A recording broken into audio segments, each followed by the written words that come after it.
I'm always curious when people get into the business, was it mostly supporters that you had, or did you have a lot of doubters? It's like, you're crazy, you're giving up this nice career that you went to school for. Now you've, built up for 7 years. Kind of fill me in on kind of that dynamic. I think it was mostly supporters. I mean, when I first got into it, I didn't make like a big publicity thing because Sure. I didn't know if it was going to work, and I still wanted my other job to be able to fall back on. My father-in-law was kind of pushing me to get my MBA and kind of do what my husband did. And I think, maybe some people just didn't know what to expect or where I was going to go with it. So, we didn't really have internet back then. We didn't have social media. So it wasn't like this big broadcast, like, hey, I've got my license, come work with me. It was more, kind of how I got started was just mailings and, all the old school methods, because we didn't even really have an online MLS at that point. It was, everything was much, much, much different. But I would say for the most part, especially my family, they were very, very supportive. They knew I could do it, and they knew what my personality was. And once I had set my mind to it, they knew I could do it. Well, you already knew all the skills from doing it from you were younger, right? Exactly. Just walked door now to you're door. Just getting paid for it. I just always, find that it's, some people, they thrive when people doubt them, and that's that makes you work even harder. Yep. And some, need the support. I mean, like for me, I always say, like, I got fortunate. I was lucky. I had my mentor, my team lead still to this day. He took me under his wing and just said, hey, here's how we're going to do it. Right. And here's what to focus on. So, okay. So you're transitioning, you're going into real estate part-time, kind of fill me in on those first couple years, successes, struggles. I know you kind of said you came out of the gates rolling, but kind of fill me in on that dynamic. I know some agents struggle with the transition, right, of going from a full-time career into real estate, full-time. Can you dive into, those first couple years of making that transition? Sure. Yeah. When I first got in, I was probably one of the first people at my office every day. I was used to the accounting background where, we had managers walking around checking to see who was in and writing down people's names. And so I was very used to getting into the office at 7:30 or 8 and being there all day unless I had an appointment to leave for. So I had it was very structured. Yeah. And my parents were the type where they were also in the office a lot. So at the beginning, it was kind of just my desk alongside theirs, listening to their phone calls, listening to them negotiate contracts.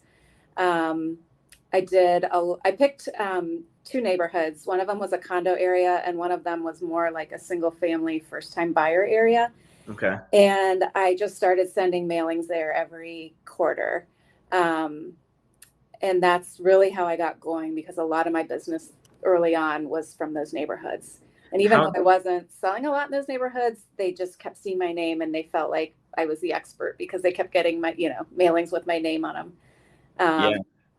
I think a lot of people, when they get into the business, typically, in my experience, they're getting in because they are tired of being told what to do, when to do it, and how to do it. Mm-hmm. Right. And I always tell them, the most successful agents in our industry tell themselves every single day what to do, when to do it, and how to do it. And they treat it, like a 9 to 5, here's what we're focusing on. And I think a lot of people miss that, you had the office time.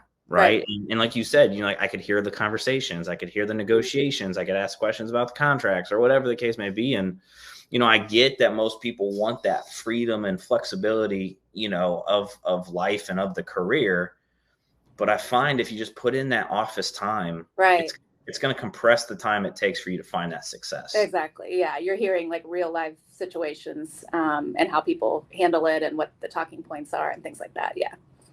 No, I'm curious. You decided to pick 2 neighborhoods. One more of a condo, one more of a first time, home buyer neighborhood.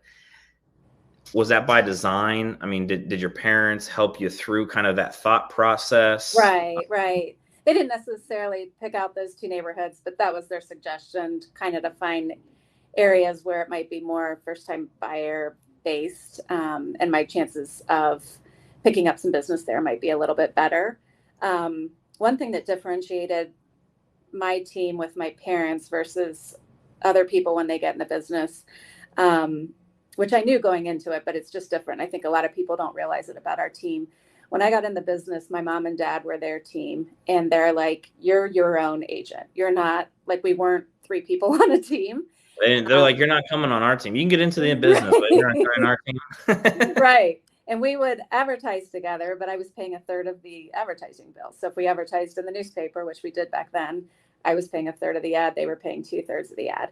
I didn't get any leads from them. I didn't get any business from them. I almost was, if they were going on a listing appointment, I was almost a competitor if Sure. the seller was interviewing more than one agent. And looking back, I didn't, at the time I didn't know any different. I just thought that's how everybody kind of structures their team. Looking back, it probably taught me more than anything, because I was kind of dropped off on an island, and, good luck. You've got to figure this out. You've got to get your own business. And it was great. I mean, because I had to figure it out. So yeah, it really, really, looking back, they did the right thing for me. What year did you get your license? I got my license in 2000. So I've been licensed 22 years. So just the internet thing was starting to happen. Yeah. I know back then you guys were still using like the books. Right. The MLS. Yeah. Once a week, and you'd have to photocopy pages and drive it to different houses of, buyers you were working with. Yeah. My team. Different. Yeah. Ryan, my team lead, he got in 2003, and he was telling me that, picking up keys and doing all that stuff. Yeah. Oh yeah. I don't even know how you guys did it without even GPS, to be honest. Well, you'd have to, I think, get like one of those big maps, and I would just write I would handwrite directions. And if you had to show more than one house, I mean, it's been a long time, because you'd have to write directions from, house 1 to house 2. And yeah, thank God they're easier now. Yeah. Some people may tell you it's harder now, but yeah, I can't. Right. I can't even imagine.